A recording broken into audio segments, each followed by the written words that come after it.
Hello students, कैसे हैं आप सब। आई होप आप सब अच्छे होंगे। आईसीटी वर्चुअल क्लासरूम में आप सबका स्वागत है। मैं विकास। बच्चों, क्लास 10th का एक नया चैप्टर आज हम यहाँ पे करने वाले हैं और ये चैप्टर है बच्चों आपके लिए अर्थमेटिक प्रोग्रेशंस। चैप्टर नंबर जो 5 है, 5वां अध्याय आपकी बुक का, समांतर श्रेणियां जिसको बोलते हैं। इसको हम डिटेल में डिस्कस करेंगे, अच्छे से इसको पढ़ेंगे। तो बच्चों बिल्कुल स्टार्टिंग से, बिगिनिंग से हम इसको करने वाले हैं, अच्छे से समझना है आपको, ठीक है। तो सबसे पहले देखिए, अर्थमेटिक प्रोग्रेशन, इसको हम एपी भी बोलते हैं। क्या बोलते हैं? एपी, ठीक है। क्या होता है शॉर्ट फॉर्म में, इसको एपी बोल देते हैं। होता क्या है और क्या क्या टर्म्स इसमें आती हैं, क्या क्वेश्चन आ सकते हैं, क्या फॉर्मूले होंगे, सारी चीजें आपकी डिटेल में डिस्कस होने वाली है। सबसे पहले तो आप ये समझिए कि अर्थमेटिक प्रोग्रेशन होता क्या है। तो यहाँ पे बच्चों कुछ संख्याएं होती हैं, ठीक है। कुछ संख्याएं होंगी जिनकी एक आपकी सीरीज टाइप की बन रही होगी। जैसे 2 हो गया, 4, 6, 8, 10, 12 एंड सो ऑन, ठीक है। तो ये क्या हो गया, ये एक एपी हो गया। एपी की जो खास बात होती है वो क्या होती है, देखिए इसमें टर्म्स होती हैं, पद होते हैं, ठीक है बच्चों। तो ये जो भी आप देख पा रहे हैं ये सभी क्या हैं, पद हैं। और हम इनको पहले से लेके आगे तक कंटिन्यू रखते हैं। और यहाँ पे जो अंतिम पद होगा उसको ए एन बोल देते हैं, ठीक है। ए एन बोल देते हैं, मतलब एनवां पद, कुछ भी हो सकता है बच्चों, ठीक है। तो ये इस तरह से आपके यहाँ पे पद आते हैं। अब पता कैसे लगेगा, हाउ डू यू आइडेंटिफाई, कैसे आइडेंटिफाई करोगे कि कोई आपको यहाँ पे श्रेणी दी गई है, वो अर्थमेटिक प्रोग्रेशन है, कोई सीरीज है तो वो एपी है, कैसे पता लगाओगे। तो सबसे इम्पोर्टेंट पॉइंट होता है बच्चों कि जो इनके पदों में, जैसे A1 और A2 के बीच में, या फिर A2 और A3 के बीच में, जो भी ये पद हैं इनके बीच का जो अंतर होता है उसको बोलते हैं हम डी, ठीक है। डी, डी माने, तो ये हो जाएगा बच्चों सार्वंतर यानी डी, ठीक है। तो डी, इसको इंग्लिश में भी हम बोलते हैं कॉमन डिफरेंस, इसको हम बोलते हैं कॉमन डिफरेंस। तो जो ये सार्वंतर हो गया या फिर कॉमन डिफरेंस हो गया, कॉमन डिफरेंस या सार्वंतर नाम से ही आप पता लगा सकते हैं कि सभी जो पद हैं उनका अंतर सेम होगा, ठीक है। फॉर एग्जाम्पल, अगर मैं दूसरे पद में से पहला पद घटाऊं तो हमें मिलेगा डी। ये किसके बराबर होगा? अगर मैं तीसरे पद में से दूसरा पद घटाऊं, मतलब देखिए 2 और 4 के बीच का जो अंतर है, 4 और 6 के बीच का जो अंतर है, 6 और 8 के बीच का जो अंतर है, 8 और 10 के बीच का जो अंतर है, तो ये सारे और आगे भी जितने ये डिफरेंस हैं सब बराबर होंगे और वो डी के बराबर होंगे। डी से उनको डिनोट करेंगे बच्चों, ये चीज समझ लीजिए आप। तो ये तो हो गया आपका सार्वंतर। फिर एक ए होता है जिसको हम बोलते हैं प्रथम पद या फर्स्ट टर्म। ऐसे ही और भी धीरे धीरे हम कुछ टर्म्स सीखेंगे कि क्या क्या टर्म्स आपकी इस्तेमाल होने वाली हैं। सबसे पहला मेरा पॉइंट ये है कि आप ये समझिए कि कोई आपको सीरीज अगर दी है तो पता कैसे लगाएंगे कि सार्वंतर है। तो उसके लिए बच्चों आपको कॉमन डिफरेंस पता करना पड़ेगा उनका, ठीक है। देखिए सबके बीच में अंतर सेम है, सारी टर्म्स के बीच में, तो आप बोल सकते हैं कि ये क्या है, एक अर्थमेटिक प्रोग्रेशन है। अब अगर मैं देखिए एक आपको एग्जांपल देता हूँ, ठीक है।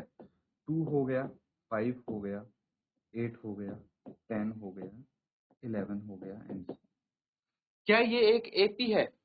बताइए मुझे, क्या ये एक एपी है? तो चलिए चेक करते हैं। 2 और 5 के बीच का जो अंतर है, डिफरेंस है, वो कितना है? 3 है। 5 और 8 के बीच का जो डिफरेंस है वो 3 है, ठीक है, तो ये दोनों तो डिफरेंस सेम निकल गया, लेकिन अगर मैं 8 और 10 के बीच का डिफरेंस देखूं तो वो 2 है। यहाँ पे 3 है डिफरेंस, यहाँ पे 3 है, यहाँ पे 2 है। तो ये डिफरेंस देखिए अलग हो गए, कॉमन नहीं है ना सब में डिफरेंस। यहाँ पे 10 और 11 में 1 का डिफरेंस हो गया, तो डिफरेंस अलग अलग हो गए, इसीलिए ये एक एपी नहीं है। This is not an AP. समझ गए बच्चों? तो ऐसे आप पता लगा लेंगे कि कोई हमारे पास एपी है, हमें गिवन है या नहीं है। ठीक है, तो ये चीज आपको समझना जरूरी है। अब इसको आप नोट डाउन कीजिए, फिर आगे डिस्कस करते हैं।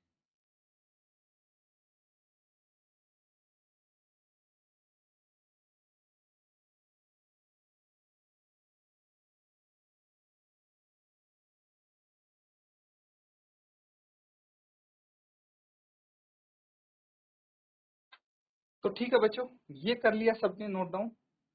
अब एक चीज और समझना, जो सार्वंतर होता है, ठीक है, कॉमन डिफरेंस हमने समझा है, काफी इंपॉर्टेंट चीज है ये आइडेंटिफाई करने के लिए भी कि भाई ये एक एपी है या नहीं है, और फॉर्मूले में भी काफी इस्तेमाल होने वाली है ये चीज, तो ध्यानपूर्वक समझना है आपको। अब देखिए, जो आपका सार्वंतर है वो पॉजिटिव हो सकता है, यानी धनात्मक हो सकता है, नेगेटिव भी हो सकता है, ऋणात्मक भी हो सकता है, या जीरो भी हो सकता है, शून्य भी हो सकता है। सार्वंतर इनमें से कुछ भी हो सकता है, ये चीज भी आपको समझनी पड़ेगी। अब देखिए बच्चों, आपने क्या क्या टर्म्स यहाँ पे सीखे हैं। कॉमन डिफरेंस हो गया, प्रथम पद हो गया, फर्स्ट टर्म जिसको हम बोलते हैं, फिर एक होता है लास्ट टर्म, ठीक है, क्या होता है, अंतिम पद इसको बोलते हैं, अंतिम पद, लास्ट टर्म। तो ये तो आप समझ ही गए होंगे कि जो ये हर एक ये है, जैसे 2 है, 4 है, 6 है, इनको पद बोलते हैं बच्चों। ठीक है, एपी के जो पद हैं वो ये होते हैं, इंग्लिश में टर्म बोलते हैं, ये चीज भी जरूरी है। तो अंतिम पद होता है, या तो उसको एल से या फिर ए एन से रिप्रेजेंट करते हैं। एनवा पद ए एन हो गया, या फिर एल, ये भी लास्ट टर्म को रिप्रेजेंट करता है। ये चीज समझनी आपके लिए जरूरी है। ठीक है बच्चों, अब देखिए, जो एपी है हम उसको पढ़ क्यों रहे हैं, ये वाला चैप्टर क्यों। अब आप समझ गए कि एपी क्या होती है। अब आपके मन में एक सवाल आएगा, भाई क्यों, हम इसको क्यों पढ़ रहे हैं। तो ये क्वेश्चन है, ये क्लियर करना जरूरी है आपको, तभी पता लगेगा और तभी आपको इंटरेस्ट भी आएगा। तो देखिए, आपकी जो जनरल लाइफ में बहुत सारी चीजें आप देखेंगे, उसमें एपी का इस्तेमाल आपको दिखेगा। कैसे दिखेगा मैं बताता हूँ। मान लीजिए कोई सीढ़ी है स्टेप्स, ठीक है, ये सीढ़ी है, तो जब ऊपर से नीचे आप देखोगे तो मान लीजिए हर एक जो ये स्टेप है इसका, इसकी जो लेंथ है 2 सेंटीमीटर से क्या है, बढ़ी हुई है, इंक्रीज हो गई। ठीक है, इसकी फिर 2 सेंटीमीटर से इंक्रीज हो गई, और हर स्टेप आपकी 2 सेंटीमीटर से इंक्रीज हो गई। अब अगर मैं बोल रहा हूं कि जो पहली इसकी स्टेप है, इसकी लंबाई है 5 सेंटीमीटर, तो इसकी लेंथ क्या होगी ये आपको बताना है। अंतिम सीढ़ी की लंबाई क्या होगी, लेंथ क्या होगी, जबकि हर सीढ़ी 2 सेंटीमीटर से बढ़ रही है। तो कैसे बताएंगे। अब या तो आप हर एक स्टेप में दो दो दो दो जोड़ें और आंसर निकालें, या फिर आप पता लगाएं कि ये एक एपी है। कैसे पता लगा, क्योंकि आपका जो कॉमन डिफरेंस है हर एक टर्म में, ठीक है, मतलब इसकी 5 है लेंथ, तो इसकी 5 प्लस 2 7 होगी, इसकी 7 प्लस 2 9 होगी, ऐसे करके ये एक एपी फॉर्म हो रहा है, क्योंकि इनका जो सार्वंतर है 2 है, आपको पता लग गया। और अगर ये एपी है तो कोई सा पद आपसे पूछ लिया जाए, इजीली हम निकाल सकते हैं। आगे जो फॉर्मूले आएंगे उनका इस्तेमाल करके हम यहाँ पे निकाल सकते हैं। अब एक और एग्जांपल देखिए, कि मान लीजिए सैलरी, ठीक है, तो क्या होता है कि मान लीजिए कोई पर्सन है, ठीक है, रोहन रोहन गया जॉब करने, ठीक है, उसकी नौकरी लगी, जॉब करने वो गया, और उसकी जो सैलरी थी वो है 25,000, ठीक है, 25,000 रुपए है उसकी सैलरी। अब कंपनी वालों ने बोला उसको, जहां जॉब करता है, कि भाई हर साल, ठीक है, फर्स्ट ईयर आपको मिलेगा 3,000 का इंक्रीमेंट, आपकी तनख्वाह 3,000 से बढ़ जाएगी और हर साल बढ़ेगी। सेकेंड ईयर में फिर 3,000 से सैलरी बढ़ जाएगी, ठीक है। तो क्या आप बता सकते हैं कि 20 साल बाद, आफ्टर 20 इयर्स, रोहन की तनख्वाह कितनी होगी, रोहन की सैलरी कितनी होगी? तो ये आपकी प्रैक्टिकली जो लाइफ में, जनरल लाइफ में जो अप्लाई हो रहा है, वो चीज यहाँ पे आप देख पाएंगे, ठीक है। ये एक एपी फॉर्म कर रहा है, और आपसे अगर 20 साल बाद रोहन की सैलरी पूछा जाए, तो आपको पता है हर साल 3,000 से बढ़ रही है, तो 20 साल बाद उसकी सैलरी कितनी हो जाएगी, आप एपी की मदद से निकाल सकते हैं, ठीक है। ये एक एपी का परफेक्ट एग्जाम्पल हो गया।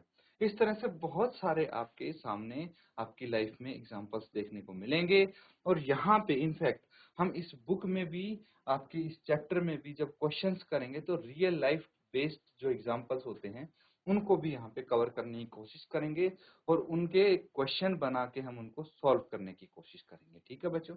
ये चीज समझनी जरूरी है। अब ये एग्जाम्पल हैं, इनको आप नोट डाउन कर लीजिए, याद रखना। अब इसके आधार पे कुछ क्वेश्चन हम यहाँ पे स्टार्ट करेंगे, तो पहले इसको आप नोट डाउन कर लें।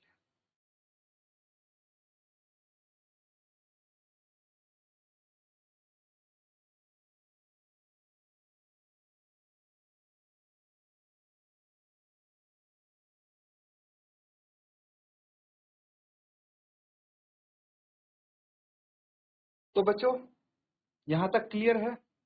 अब एक चीज और आप समझिए, देखिए, किसी एपी का अगर हम व्यापक रूप यानी जनरल फॉर्म लिखने की कोशिश करें, इसको व्यापक रूप भी बोलते हैं, तो जनरल फॉर्म में कैसे इसको रिप्रेजेंट कर सकते हैं वो देखिए। तो समझना, सबसे पहले हमारे पास जो पहली टर्म है वो ए है, प्रथम पद क्या होता है, ए होता है। अब दूसरी टर्म क्या है, देखिए ये ए1 से, ए1 जो है उसको ए से रिप्रेजेंट कर सकते हैं। ए2 क्या हो जाएगा, दूसरी पद क्या हो जाएगी, वो हो जाएगी बच्चों ए प्लस डी, ठीक है, ए प्लस डी। क्योंकि हमें अगर डी निकालना होता है तो हम क्या करते हैं, ए2 माइनस ए1, यही करते हैं। तो यहाँ पे ए2 में से ए1 गया तो डी बच गया, तो हम अगर ए में डी जोड़ दें तो दूसरा पद आ जाएगा, बस। तो वही मैं यहाँ पे करने की कोशिश कर रहा हूँ, ए प्लस डी। अगर मैं इसमें डी का 2 गुना जोड़ दूं, मतलब ए प्लस 2 डी अगर मैं इसमें जोड़ दूं, तो ये कौन सी टर्म आ जाएगी, थर्ड टर्म, तीसरा पद आ जाएगा, ए प्लस 2 डी। अब ऐसे अगर करते जाएंगे, ए प्लस 3 डी आप करेंगे, तो ये कौन सा पद आ जाएगा, ये फोर्थ टर्म आ जाएगी, ए प्लस 4 डी, तो ये फिफ्थ टर्म आ जाएगी। तो बच्चों, ऐसे कर करके इसके बाद A6 आ जाएगा, A6 में क्या होना चाहिए, A प्लस 5D, फिर A7 होना चाहिए A प्लस 6D, और ऐसे कर करके आप लास्ट टर्म तक इसको लिख सकते हैं। This is called general form, व्यापक रूप। एपी की जो जनरल फॉर्म है वो ये है। अब बच्चों, अगर हम क्वेश्चन करें, इसको नोट डाउन कर लीजिए आप पहले।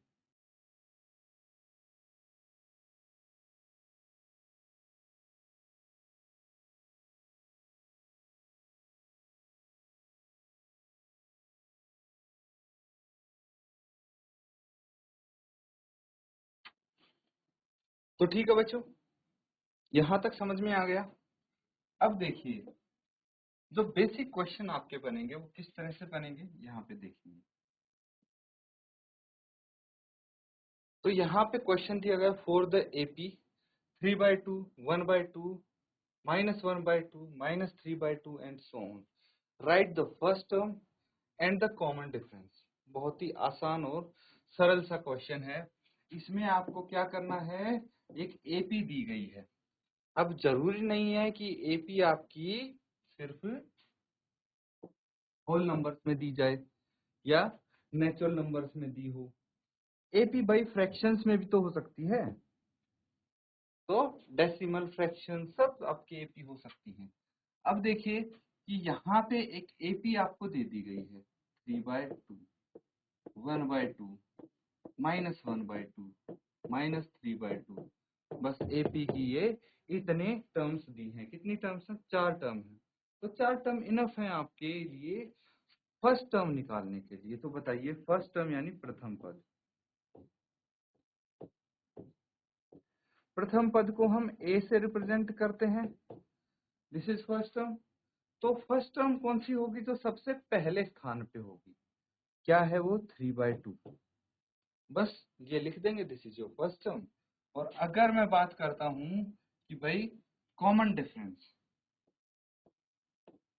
सार्वंतर, ये क्या हो जाएगा? डी। कॉमन डिफरेंस को A2 माइनस A1। दूसरी टर्म में से पहली टर्म घटानी है आपको। दूसरी टर्म है 1/2, पहली टर्म है 3/2। ठीक है, कितना आ जाएगा? एलसीएम 2 है इसका, और ये 1 माइनस 3 है ना। 1 माइनस 3 कितना हो गया? That is -2/2। ये आ गया -1। कितना आ गया? -1। तो सर्वांतर कितना हो गया इसका? -1 हो गया। तो आप लिख दीजिए यहाँ पे common difference is -1। That will be your answer.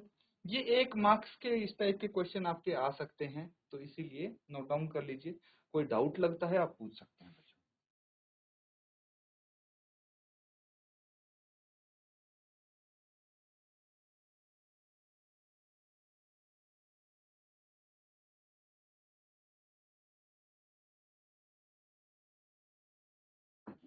तो ठीक है बच्चों, आज इस चैप्टर में हमने एक शुरुआत की है। बेसिक चीजें हमने समझी हैं कि क्या क्या टर्म्स होती हैं, क्यों इसको पढ़ रहे हैं, क्या यूज होने वाला है इस चैप्टर का, और क्या जो एपी होता है क्या होता है, सारी चीज हमने डिस्कस कर ली हैं, बेसिक चीजें जो होती हैं। अब धीरे धीरे करके हम क्वेश्चंस की तरफ बढ़ेंगे, इसके फॉर्मूले क्या होते हैं उनको सीखेंगे हम अगले सेशन में। इसी के साथ आज का सेशन यहाँ पे एंड करते हैं। Thank you and have a nice day.